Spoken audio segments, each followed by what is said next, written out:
Halo guys, Anda kembali bersama saya lagi. Akhirnya Erick Thohir menjawab semua tuduhan, fitnah, hinaan, bahkan caci maki orang-orang terhadap beliau karena sebagai ketua PSSI kemudian memberhentikan Sintayong sebagai pelatih timnas sepak bola Republik Indonesia kita guys. Nah, apakah kemudian karir politik dari seorang menterinya Pak Prabowo ini akan berakhir gara-gara kebijakan tersebut? Kita langsung bahas melalui podcast yang dilakukan oleh teman-teman dari Liputan 6 untuk kemudian kita rame-rame dengarkan. Inilah penjelasan dari seorang Erick Thohir terkait karir politik dan juga misi kedepannya bersama timnas yang ada di Indonesia.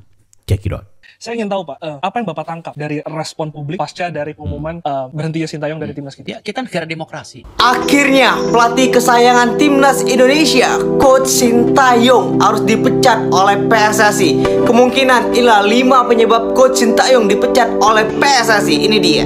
Kita mulai dari penyebab kelima teman sekalian, di mana komunikasi Coach Sintayong masih belum stabil, di mana Coach Sintayong belum bisa berbahasa Indonesia sehingga sangat sulit menginstruksikan kepada pemain-pemain timnas Indonesia. Yang keempat, gagal di Piala AFF, di mana target Sintayong adalah mencapai final, namun timnas Indonesia harus gugur di fase grup.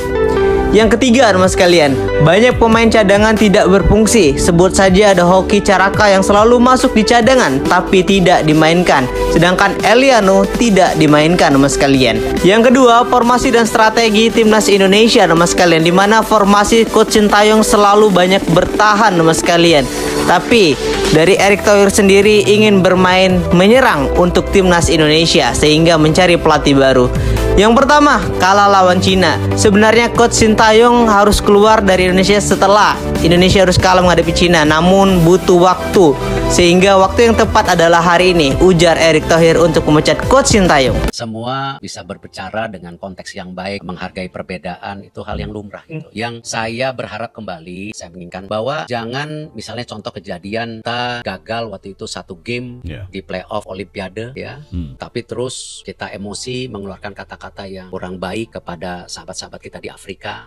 Pukul Sintayong, pukul Sintayong, pukul Sintayong, pukul Sintayong, pukul Sintayong, pukul Sintayong, pukul Sintayong, pukul.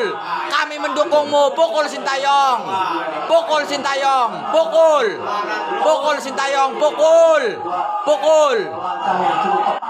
Wasitnya goblok. Pukul Sintayong, pukul. Wasit sangat gak jelas. Pukul, wasitnya pukul. Sangat gak jelas. Ya, sepak bola jangan ke area yang seperti itu. Maksudnya kan Pesannya nih guys. kalau kejadian misalnya kemarin waktu di Bahrain ya, tak perlu lagi menangis, ku harus terbiasa. Tak perlu lagi kecewa, kamu harus bahagia. tapi kita bisa kasih lihat bagaimana juga kita menjadi hal yang positif ketika kita kalah dengan Jepang tetapi wasitnya juga kita hargai. Nah itu yang beauty dari sepak bolanya, harus konteksnya dikembalikan. Jangan hate speech terus pembunuhan karakter gitu. Kayaknya beliau dihajar guys, makanya terkesan ada pembunuhan karakter terhadap beliau. Ini pesan yang menarik menurut saya gitu. Kan dinamikanya biasa di bola. Nah ini yang saya berharap semua ini jadi proses pembelajaran. Kan membangun sebuah sepak bola Indonesia itu juga perlu kesabaran, tapi juga perlu kepastian, tapi juga saat bersamaan ya kita harus bersatu gitu, menjalankan segala perbedaan ini. Ku memang bukan siapa-siapa dibandingkan mereka, orang-orang yang kau puja. Saya tahu Pak Erick ini adalah sosok yang paham sepak bola dengan segala track record Bapak. Dan saya juga yakin Bapak Banyak pasti kekurangan. Tapi saya yakin Bapak itu bola sangat itu tidak ada yang berhitung. sempurna. Bola itu nggak ada yang sempurna. Mesti ingat bahwa kalau dibilang oh bola itu 1 + 1 jadi 2, bola itu kadang-kadang 1 + 1 bisa jadi 3. Tapi bisa juga jadi 1 + 1 tetap 1. Jadi kita se-expert Sama dengan politik juga, nggak bisa 1 + 1 2 gitu.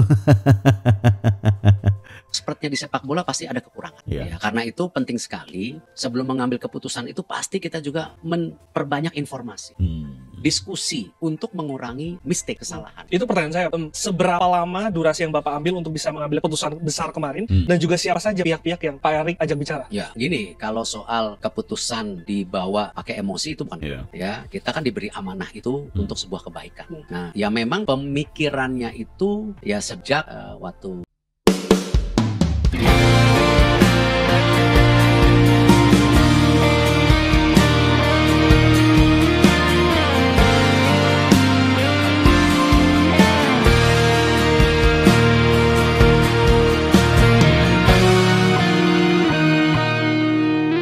sama China. Artinya itu Oktober Tapi ya? iya, tapi kan saya juga mesti berdiam, bersabar, harus tetap support 100%. Yes. Ya dong. Jangan gara-gara ego. Ini kan tim nasional bukan milik saya.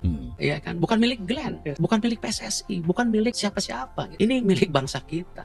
Tidak ada individu di atas daripada tim nasional. Gitu. Ini yang kita mesti samakan persepsinya. Nah, ini sekaligus menepis bahwa jangan pernah menganggap seolah-olah ini ada intervensi Jokowi lagi. Ini istilah individu di atas itu nggak ada gitu. Ini menepis ya, ada beberapa kalangan yang kemudian menilai bahwa ada Jokowi di belakang Sintayong yang kemudian diberhentikan, mengingat Erick Thohir adalah anak buahnya Pak Jokowi. Ini milik semua. Jadi ya dalam mengambil hal-hal ini juga saya mesti proper, sabar, timingnya benar, mesti waras ngambil keputusannya gitu loh. Sintayong dipecat dari timnas Indonesia, rumah sekalian. 5 negara ini siap untuk merekrut coach Sintayong. Indonesia harus kecewa dengan hal ini. Ini dia. Kita mulai dari yang pertama, ada Malaysia, rumah sekalian. Dimana Malaysia saat ini tengah terpuruk dan butuh pelatih baru. Kemungkinan dia akan mengambil peluang untuk mengambil pelatih bagus, coach Sintayong. Yang kedua, rumah sekalian, ada timnas Vietnam, dimana setelah perginya Park Hang-seo, Vietnam masih membutuhkan pelatih sekelas Sintayong, rumah sekalian. Hati-hati Indonesia, Sintayong akan ke Vietnam. Yang ketiga, Korea Selatan, rumah sekalian, dimana dia akan balik lagi ke Korea Selatan, dimana negaranya sangat membutuhkan pelatih sekelas coach Sintayong. Yang keempat, ada Singapura, dimana Singapura juga saat ini tengah terpuruk dan mencari pelatih baru. Bukan tidak mungkin coach Sintayong akan ke Singapura. Dan yang kelima, ada Cina, dimana Cina pernah ingin merekrut coach Sintayong, tapi coach Sintayong hanya memilih Indonesia. Dan hal ini membuat coach Sintayong berpikir ulang untuk kembali ke Cina setelah Indonesia memecat Sintayong. Ini dia. Ya jadi ya saya rasa dengan menjaga hati saya, menjaga mulut saya, ya menjaga pikiran saya, ya saya semua diperhitungkan. Sesulit apa Pak? Ya sangat sulit, tapi kan kembali ada kata-kata kemarin ya yang saya terus terang sangat amat sedih gitu. Oh ini tekanan mafia bola, ya Masya Allah. Saya menghindar dari sepak bola Indonesia karena saya melihat ini sebuah gunung es yang harus ditabrak, nggak mungkin. Nah saya berani melakukan itu ketika apa sih? Kan yang saya selalu bilang, di mana PSSI menyadari harus terjadi perubahan di stakeholder, makanya saya dipilih. Tetapi dukungan dari FIFA dan pemerintah satu, ya tidak ada FIFA melihat sekarang dengan keberadaan saya dengan dukungan pemerintah, oh intervensi government, enggak. FIFA senang, oh ini bagus selama aturan rule of the gamesnya benar. Ya FIFA pun ya menghormati itu gitu. Makanya sekarang kita bisa tabrak. Setelah PSSI dipegang Pak Erik, ini yang namanya bola, timnas ini menjadi sesuatu yang diperhatikan banyak publik. Dan diimplementasikan ketika semuanya begitu cinta. Jadi kami terima kasih juga kepada semua masyarakat yang perhatian terhadap timnas kita. Mencari aman, maka paling enak mempertahankan STY. Kalau nanti gagal ke Piala Dunia, maka yang akan dimaki-maki orang adalah pelatih yang sudah kami lepas. Udah pasti itu. Tapi ini enggak diambil oleh Pak Erik. Orang akan bilang, kan banyak publik mengatakan apa? Tunggu STY ini baru bisa ganti. Artinya orang membolehkan. Artinya kalau kami mau ambil resiko, cari aman, maka STY dipertahankan. Satu. Yang kedua, bagaimana sekarang di satu match fixing? Coba tanya owner lah, tanya pemain. Ada nggak sih alarmnya bunyi setiap game? Enggak. Liga 2 masih ada saya bilang. Gitu loh. Nah kita juga akan sikat mafia-mafia. Cuman kalau tiba-tiba Erick Thohir, siapa yang bisa? Track record saya nggak bisa. Masa terus tiba-tiba ini gara-gara mafia.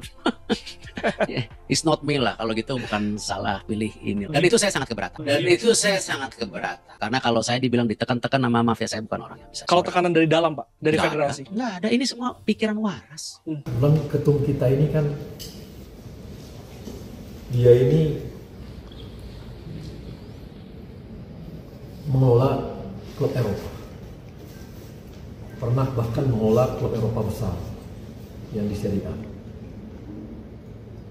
Pemain-pemain diaspora kita itu cara berpikirnya kan cara berpikir Eropa, melihat tim pun secara Eropa, ya.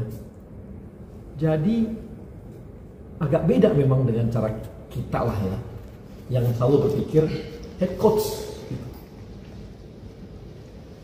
Beda ini. Coba lihat, kenapa di Eropa itu disebut misalnya pelatih itu manajer? Kenapa bisa disebut ada cinta pelatih technicalnya? Itu di Eropa terjadi. Jadi harus ada leadership di sana. Maka dicarilah pelatih yang punya leadership, yang pemain diaspora kita itu sangat hormat. Sangat hormat. Sehingga apa yang akan dia sebutkan itu akan diikuti oleh pemain-pemain diaspora kita. Pikiran waras, kita mau memberikan yang terbaik, hasil yang terbaik ya. Tadi kan mimpi itu, Piala Dunia itu mimpi, tapi harus dijalanin kesehariannya, bukan hanya mimpinya. Guys, ini ya sepintas diskusi yang menurut saya menarik selain bicara soal strategi agenda ke depan persepak bolaan nasional kita. Tapi yang jelas Pak Erik menunjukkan sikap dia melawan, dia keberatan terkait isu-isu yang mengaitkan segala hal ini dengan politik. Apalagi istilah mafia bola yang kemudian mengintervensi Pak Erik dalam rangka kepentingan-kepentingan tertentu. Dan yang jelas juga Pak Erik juga udah jelaskan bahwa di situ dia hanya ingin mengajak kepada kita untuk melihat secara proporsional dan juga profesional, di mana agenda Pak Erik adalah agenda untuk kepentingan bangsa kita dalam rangka memenangkan agenda perjuangan di dunia persepak bolaan. Di depan ada Piala Dunia dan juga ada kompetisi-kompetisi menarik lainnya. Sekali lagi guys, jangan pernah kemudian menilai apakah kemudian yang dilakukan oleh Erick Thohir ini ada kepentingan untuk 2029. Tadi dia udah sampaikan, bahkan dia bisa mengundurkan diri juga, ya kan? Dan yang paling terakhir, nggak ada hubungannya dengan Jokowi. Oke? Ingat itu. Apakah kemudian karir politik yang akan digeluti oleh seorang Erick Thohir akan berakhir sejak, atau mungkin kalau kalian menonton podcast tadi secara serius ya, Anda bisa edisi lengkapnya itu di Liputan 6 channel, itu sampai dengan 40 menit. Dan saya memang hanya menggarisbawahi di titik tekan dari seorang Erick Thohir bahwa dia tidak kemudian berharap ketika pembahasan ini lebih diarahkan ke wilayah politik. Karir seorang Erick Thohir, aku yakin dengan klarifikasi dan juga performa bicara beliau tadi akan memastikan bahwa seorang Erick akan punya karya dan juga punya potensi untuk mendapatkan kesempatan sebagai leader di Republik Indonesia. Kita nggak tahu. Tapi yang jelas beliau bilang tetap dukung saja yang sekarang sedang berlangsung dan kita bukan menangkan ya. Ya kita sukseskan kepemimpinan sekarang. Artinya Pak Prabowo dan juga Gibran itu guys. Siapa tahu kalau kemudian di periode 2029 Prabowo Gibran, maka Erick Thohir pasti akan menjadi bagian dari tim pemenangan. Mungkin demikian. Jangan lupa like, comment, and subscribe. Anda bisa tulis komentar-komentar kalau ada hal-hal yang perlu kita diskusikan. Saya Bang Bil, Offside.